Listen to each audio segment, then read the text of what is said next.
Praise the lord. దేవుని యొక్క శక్తి కలిగిన నామానికి స్తోత్రం కలుగునుగాక.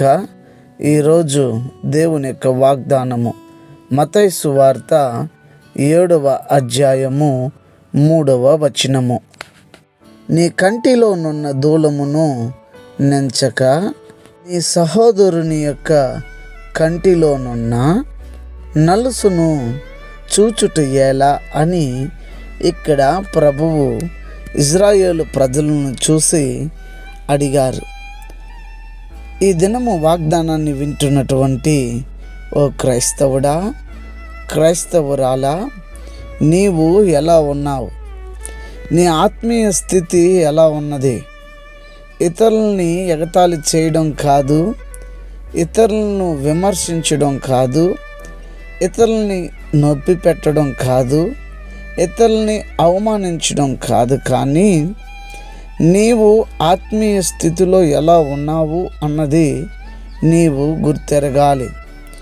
నీ కంటిలో దూలాన్ని పెట్టుకొని, అనగా నీలోనే చెడు కార్యము, చెడు వ్యసనము, చెడు పోయినటువంటి తలంపులు, మరి ప్రతి విధమైనటువంటి దుష్కార్యములకు పాలుపడుతూ పరిశుద్ధుడు అని రెక్కలు తడుతూ ముందుకు వెళుతున్నావు కదూ. అయితే నువ్వు గమనించావా నీ స్థితి ఎలా ఉన్నదో? ఎదుటి వ్యక్తిలో ఉన్న లోపాలని వెతకడానికంటే మనలో ఉండే లోపాలని వెతికి మనలో ఉండే లోపములను సవరించుకున్న ఎడల దేవుని యొక్క దీవెనలను మనం పొందగలుగుతాం. మనలో ఉండే లోపాలను దాచిపెట్టి ఎదుటివాని యొక్క లోపములను ఎత్తి చూపించేవాడు దేవుని యొక్క కనికరతను పొందక ఆయన ఉగ్రతకి పాత్రుడవుతాడన్న విషయాన్ని మరువక, మీరు దేవుడు కోరినట్లుగా మనలో ఉన్నటువంటి దూలమును తొలగించుకొని అప్పుడు ఎదుటి వారి యొక్క నలుసును చూచుటకు తేట తెల్లగా కళ్ళు ఆగపడునని ఇక్కడ చెప్పబడుతున్నది. కనుక గమనించి దేవుని సమ్ముఖంలో ఈ ఉదయకాల సమయమందు ప్రార్థన చేద్దామా? ప్రార్థన.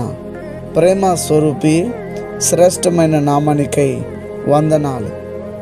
మీరు శ్రేష్టమైన వాగ్దానం చేత ఈ దినము మమ్మల్ని గర్దించారు, హెచ్చరిక చేశారు, మా లోపములను ఎత్తి చూపారు. దయతో ఆ లోపములను సవరించుకొని ముందుకు కొనసాగే జీవితం మాకు దయచేయండి. అనారోగ్యం చేత ఉన్నవారికి ఆరోగ్యము, ఆర్థిక ఇబ్బందులో ఉన్నవారికి విడుదల, రక్షణ లేని ప్రజలకు రక్షణనిచ్చి ప్రతి వారిని నీ రాకడకు సిద్ధపరచమని క్రీస్తు పేరిట ఈ ప్రార్థన అడిగి వేడుకొని ఉన్నాము తండ్రి. ఆమెన్. God bless you. దేవుడు మిమ్మల్ని దీవించి ఆశీర్వదించునుగాక. ఆమెన్.